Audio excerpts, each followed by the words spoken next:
So as Chad explained earlier, this Sunday we're celebrating Three Kings Day, and we're also celebrating Epiphany, as some of you already know.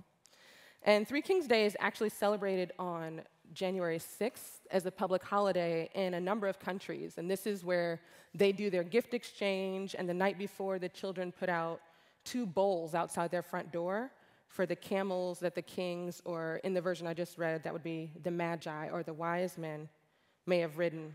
And one of the bowls is filled with water, and the other is filled with clippings of grass. Now, this is also the celebration of Epiphany, which is a celebration of the manifestation of God, of when God revealed God's self in human form.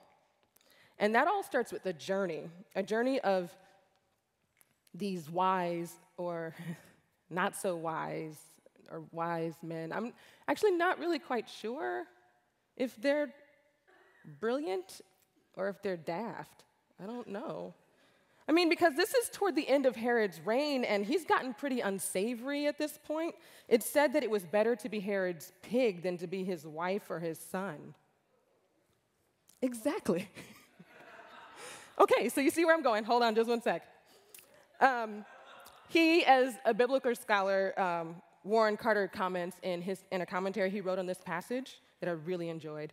He presided over a system that benefited the elite while at the same time deprived many of their daily bread, kind of like some of our systems that we have. His last decade of his life was peppered by political intrigue, executions, family disputes, war, you name it. And here come these wise men, these magi from the east, where the Parthians were located, who had almost executed Herod at one point. He ran away out of the east to save his own life. And this is all before Rome made him king.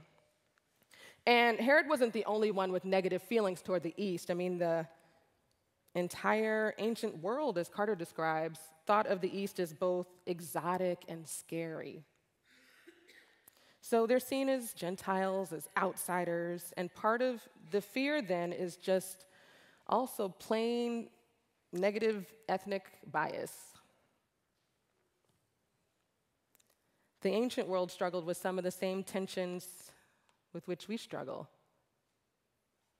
And I don't know if I'm comforted by that or disheartened. So these magi travel to Jerusalem asking, "Where is the child who has been born King of the Jews? For we have observed his rising star and have come to pay him his due respect." This is where I can't figure out whether these wise men were actually wise. I'm sure they knew the rumors about people like them. I mean, magi were marginal and strange, interpreting dreams and stars. Not to mention the rumors attached to them because they came from the east. And they inquired about the child born King of the Jews, which is Herod's title. Those are his respects. But these magi travel right into Herod's town and boldly inquire all the same. So of course, Herod is shaking in his boots. And when the king is scared, everybody's scared. He calls on all of Jerusalem's chief priests and scribes to confirm the Magi's rumors and find out where the Messiah was to be born. And they tell him Bethlehem and offer a throwback to Micah 5:2 to support their claim of the location, but not the claim of the Messiah. And here's where Carter points out the disposition of the chief priests and scribes. They don't connect the scriptures to Jesus. While they can repeat their scriptures, they don't act on them. They don't travel the 5 or 6 miles to Bethlehem to find the child and to worship.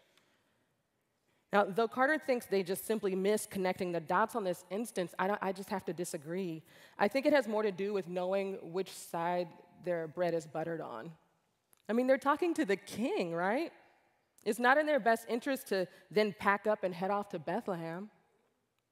I would agree, however, with Carter that the author then accurately shows us that there is an epiphany about these men, but no epiphany for them. There's no, what Oprah would call the aha moment. You know, that moment when everything falls into place and you can see clearly the picture because you have that really important piece of the puzzle. That's what should have happened for them. Acting on this information was their whole purpose, but for whatever reason, they missed that. The author of Matthew uses these 5 verses to rightly disqualify them as legitimate interpreters of scriptural tradition. To understand is to act, because if you get it, then you get it. And if you get it, then you go. Get it?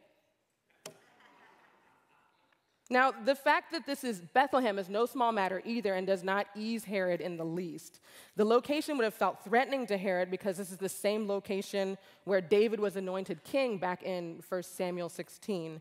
And besides the inserted Micah passage that references the ruler coming from there, the Davidic line, of which Jesus is a member, it's all in Matthew 1, but you'll have to catch that episode at home. That all starts here in Bethlehem. This ancestry will ultimately defend the poor, deliver the needy, and crush the oppressor. And Herod knows clearly exactly where he stands in that list, and it's not with the poor and the needy. So he secretly calls for these magi, these weird foreigners from that scary place who don't really fit in and who maybe are dangerous, but whose rumors are starting to make sense. And he learns from them the exact time when the star had appeared. Then he told them about Bethlehem, telling them to search diligently for the child there and to bring him back word when they'd found him so that he could go pay homage as well. But we learn, like a few verses later after this passage, that his intent is really to kill the child. The Magi go on about their way and continue following the star that seem to be leading them, the star that's almost personified by the author.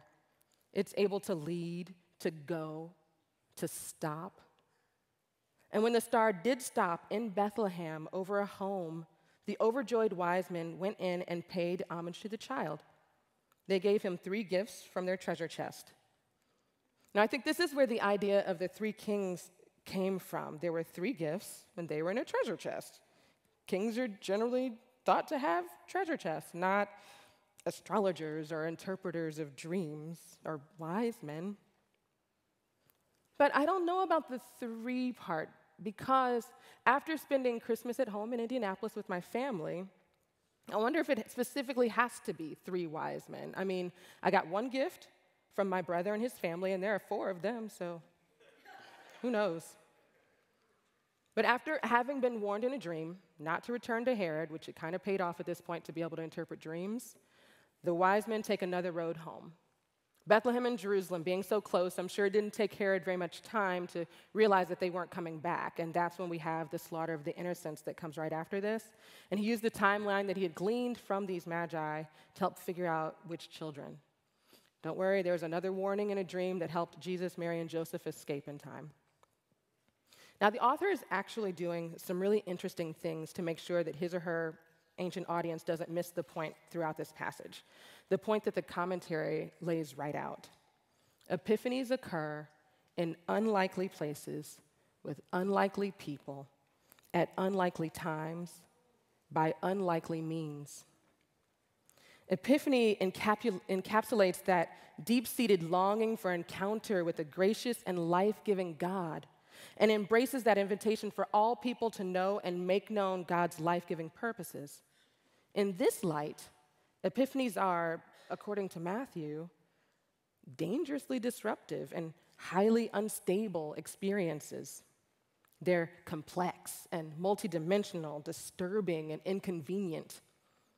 They embrace sometimes political power structures or scriptural interpretation or cosmic signs or unlikely characters. Carter points out that right before this section in the scripture, the author makes Epiphany clear by having the angel speak the name Emmanuel, which means God is with us. The saving presence of God is revealed right in the middle of Herod's cruelty, in the middle of imperial power structures. Further, by having the wise men use the phrase King of the Jews, the author is refusing any sort of divine sanction for Herod or the government or their structures of terror. Carter goes on to state that the author discerns God to be at work elsewhere. The author of Matthew challenges claims of sovereignty anywhere else but in God's purposes at work in a powerless child born in a nothing province to low-status parents, in the ghetto, in the trailer park, on the streets. Benjamin Britten illustrates this well in one of his choral pieces in Ceremony of the Carols about a little babe just a few days old. The lyrics are, "All hell doth at his presence quake, though he himself for cold do shake. For in his weak, unarmed wise, the gates of hell he will surprise." At this intersection of competing claims of imperial power, and right among the powerless and victimized, the author of Matthew locates this epiphany and critiques an unjust system.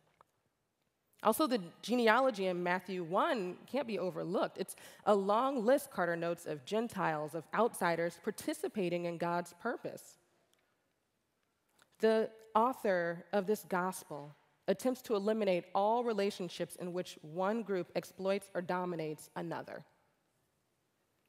Now, I happen to notice that neither God nor Jesus speaks in this passage. Instead, it's more important to observe the action, not the words. And in the passage, the wise men are most active. And they're following this special, supernatural star. If we had just been listening for the voice of God to say something in this scripture passage, we would have missed it. It was in the action, it was in the star. So then what is this passage trying to say to us? How does it apply to us? Well, I think it's interesting that the wise men seem to start out okay. I mean, there are 2 verses of them on their journey and inquiring, but we get lost in about 5 verses, like all this space in dealing with Herod and with rumors and with fear. But after that, the wise men get right back on track. So in this new year, I can't help but think, what interrupts us from our journey? Some of us have made some New Year's resolutions, and a friend of mine said yesterday, life is now going to ask you, are you sure about that? Will you be interrupted, and for how long? Or will you be just plain detoured? As we saw through the Magi, it's not about a moment or an instance, but a long, dusty, arduous, thankless, possibly even dangerous journey. And this, strangely enough, is where I find the good news. This is where I see hope. 2014 was a very rough year. But we were on a journey towards epiphany, towards revelation. We know the work to end all of our social ills, racism, sexism, homophobia, classism, transgender discrimination. The list could literally go on, but we know this work isn't easy, and we continue anyway to work toward that end. We saw that just a little hearsay on social media gets people to show up, to stand out, and to stand up against our own systems of terror. No formal invites, just something on Facebook or Twitter. No formal national leaders, just some fed off and PO'd people. A movement was started. And we are on the journey despite distractions, disruptions, rumors. It is our job to follow the example of the Magi and stay on the course, and to live as if it already was. Where is the child who has been born King of the Jews, they asked. Not, where is the child who has been born and will be King of the Jews, but who has already been born King of the Jews? Let's live as if it already is, as if it already has been. Let's live bravely in that messy, difficult, and inconvenient hope. Sometimes that's as easy as, or as hard, as opening your mouth when you don't want to. And sometimes it's standing outside in the cold for hours, and sometimes it means picking up a pen or a paintbrush or a camera.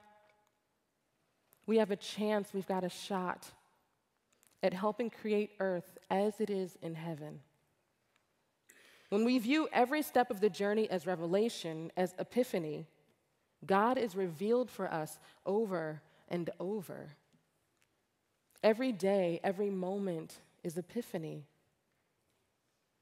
What if every time we got distracted or disrupted or told we were wrong, we got back on track and followed the star of wonder, of light, of hope that leads us to a world that is free of oppression, this ancient oppression that's been going on since the days of the East? That was the work then for that ancient audience. That was the work of Jesus even as a babe, and that's our work as well. It's the litmus test. Sometimes it's hard to see, but don't doubt the star. Sometimes it feels as if no progress has been made, but follow the star of light that's right inside us. Sometimes it feels as if we've taken several steps backwards. Follow the star of hope that continues to connect us to something that's greater. In this new year, let us follow that revealing star. It will lead you right every time.